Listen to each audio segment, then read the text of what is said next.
요한계시록 5장 1절에서 14절입니다. 키워드는 이늘 떼기에 합당한 분, 은혜로 나라를 세우신 주님, 구속하신 주 안에서 입니다. 내가 봄에 보좌에 앉으신 이의 오른손에 두루마리가 있으니 안팎으로 썼고 7인으로 봉하였더라. 또 봄에 힘있는 천사가 큰 음성으로 외치기를 누가 그 두루마리를 펴며 그 이늘 떼기에 합당하냐 하나 하늘 위에나 땅 위에나 땅 아래에 능히 그 두루마리를 펴거나 보거나 할 자가 없더라. 그 두루마리를 펴거나 보거나 하기에 합당한 자가 보이지 아니하기로 내가 크게 울었더니 장로 중에 한 사람이 내게 말하되 울지 말라. 유대 지파의 사자 다윗의 뿌리가 이겼으니 그 두루마리와 그 7인을 떼시리라 하더라. 내가 또 보니 보좌와 내 생물과 장로들 사이에 한 어린 양이 서 있는데 일찍이 죽임을 당한 것 같더라. 그에게 7뿔과 7눈이 있으니 이 눈들은 온 땅에 보내심을 받은 하나님의 7영이더라. 그 어린 양이 나와서 보좌에 앉으신 이의 오른손에서 두루마리를 취하시니라. 그 두루마리를 취하심에 내 생물과 24장로들이 그 어린 양 앞에 엎드려 각각 검은고와 향이 가득한 금 대접을 가졌으니 이 양은 성도의 기도들이라. 그들이 새 노래를 불러 이르되 두루마리를 가지시고 그 인봉을 떼기에 합당하시도다. 일찍이 죽임을 당하사 각 족속과 방언과 백성과 나라 가운데에서 사람들을 피로 사서 하나님께 드리시고 그들로 우리 하나님 앞에서 나라와 제사장들을 삼으셨으니 그들이 땅에서 왕 노릇하리로다 하더라. 내가 또 보고 들음에 보좌와 생물들과 장로들을 둘러 선 많은 천사의 음성이 있으니 그 수가 만만이요 천천이라.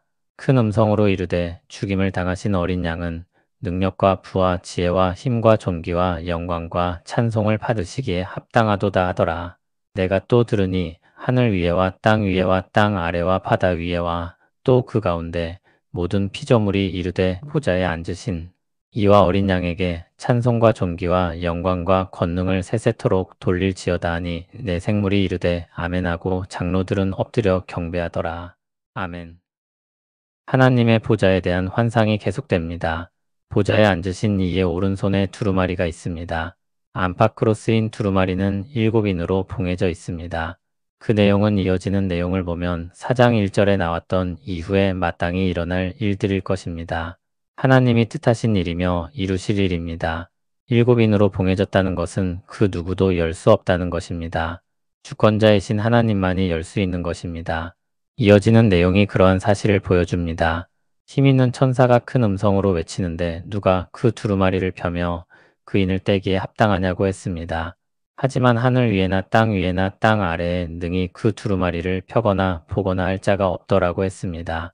천상에도 지상에도 지하에도 그 두루마리를 펴거나 보거나 할 자가 없습니다. 요한은 아무도 그 두루마리를 펴거나 보기에 합당하지 않은 것을 보고 크게 울었습니다. 요한이 운 이유는 3가지 정도로 생각해 볼 수 있습니다. 첫째, 주님께서 일어날 일들을 보이시겠다고 하신 말씀을 듣고 하나님 나라의 일을 보기를 갈망했는데 그럴 수 없다는 사실에 운 것입니다. 하나님 나라의 일에 대한 열망이 대단하다고 할 수 있습니다. 둘째, 인류의 죄악 때문에 하나님의 두루마리를 볼 수 없어서 애통하며 운 것입니다. 셋째, 기다리던 구원의 역사를 성취할 이가 없어서 슬퍼온 것입니다. 그러자 장로 중에 한 사람이 요한에게 와서 울지 말라고 합니다. 유대 지파의 사자 다윗의 뿌리가 이겼으니 그 두루마리와 그 7인을 떼시리라고 했습니다. 유대 지파에서 나신 그리스도께서 다윗의 후손으로 오셔서 승리하셨습니다. 그분이 두루마리의 7인을 떼실 것입니다. 요한이 보니 보좌와 내 생물과 장로들 사이에 한 어린 양이 서 있습니다. 그런데 어린 양의 모습이 일찍이 죽임을 당한 것 같더라 고했습니다.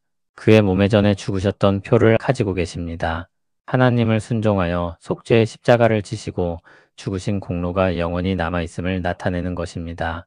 그에게 7뿔과 7눈이 있으니 이 눈들은 온 땅에 보내심을 받은 하나님의 7영이더라 고했습니다. 7뿔은 완전하신 권세와 능력을, 7눈 혹은 7영은 충만하신 성령님을 뜻합니다. 그리고 그 어린 양이 나와서 보좌에 앉으신 이의 오른손에서 두루마리를 취하십니다. 그러자 내 생물과 24장로들이 그 어린 양 앞에 엎드립니다. 그들은 각각 검은고와 향이 가득한 금 대접을 가졌습니다. 이 양은 성도의 기도들이라 고했습니다. 새 노래로 찬송하며 기도합니다. 두루마리를 가지시고 그 인봉을 떼기에 합당하시도다. 일찍이 죽임을 당하사 각 족속과 방언과 백성과 나라 가운데에서 사람들을 피로 사서 하나님께 드리시고 그들로 우리 하나님 앞에서 나라와 제사장들을 삼으셨으니 그들이 땅에서 왕 노릇하리로다. 두루마리의 인을 뗄 수 있는 합당한 분이심을 찬양합니다. 주님이 그럴 만한 자격이 있다고 말하는 이유가 무엇입니까? 사람들을 구속하신 은혜로운 역사 때문입니다. 그리스도는 자기를 희생하여 사람들을 하나님께 드렸기 때문입니다. 주님의 구원 역사의 범위는 온 세상입니다. 각 족속과 방언과 백성과 나라 가운데에서 구원의 은혜를 베푸셨습니다. 그들을 하나님 앞에서 나라와 제사장들을 삼으셨습니다. 그들은 장차 주님과 함께 땅에서 왕 노릇할 것입니다.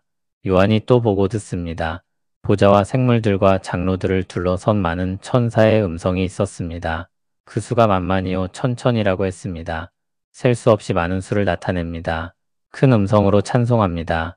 죽임을 당하신 어린 양은 능력과 부와 지혜와 힘과 존귀와 영광과 찬송을 받으시기에 합당하도다. 요한이 또 들으니 하늘 위에와 땅 위에와 땅 아래와 바다 위에와 또 그 가운데 모든 피조물이 같은 찬송을 부릅니다. 보좌에 앉으신 이와 어린 양에게 찬송과 존귀와 영광과 권능을 세세토록 돌릴지어다. 그리고 내 생물이 아멘하고 장로들이 엎드려 경배했습니다. 점점 찬송이 고조되고 점증되어 클라이막스에 이르고 아멘으로 마치고 경배합니다. 예수님이 계시지 않으면 구원 역사가 있을 수 없습니다. 주님이 오시기 전에는 사람들을 구원하여 하나님 앞으로 이끌고 그들을 하나님 나라가 되게 할 리가 없습니다. 주님이 없으면 절망입니다. 그리스도께서 그런 절망 가운데 있는 사람들을 구원하시기 위해 자기를 희생하여 죽으셨습니다. 자기 피로 그 백성들을 사셨습니다. 가장 은혜로운 사랑으로 나라를 세우신 주님입니다. 어찌 찬양하지 않을 수 있겠습니까? 마땅히 찬양받으시기에 합당하다 노래할 것입니다. 주님의 구원이 온 세상을 아우르고 있으니 온 땅의 백성들이 찬양해야 마땅합니다. 또한 주님의 구원 역사는 사람들에게 그치는 것이 아니라 온 세상을 새롭게 할 것을 내다보고 있으니 모든 만물 역시 함께 찬송해야 합니다.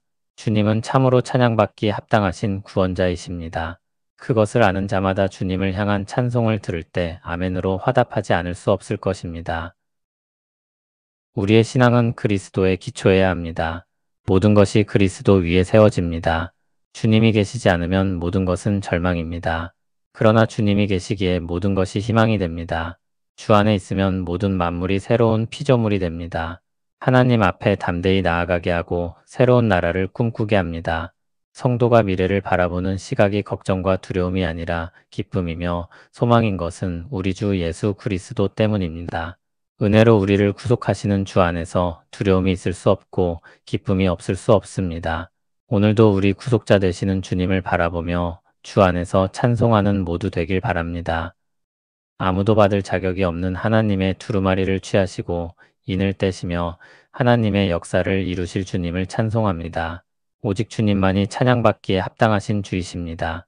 은혜로 온 세상을 새롭게 하시고 절망 가운데 있는 우리를 구원하심에 감사하며 경배합니다. 우리를 구속하신 주님 안에서 기뻐하고 소망 가운데 살아가게 하옵소서.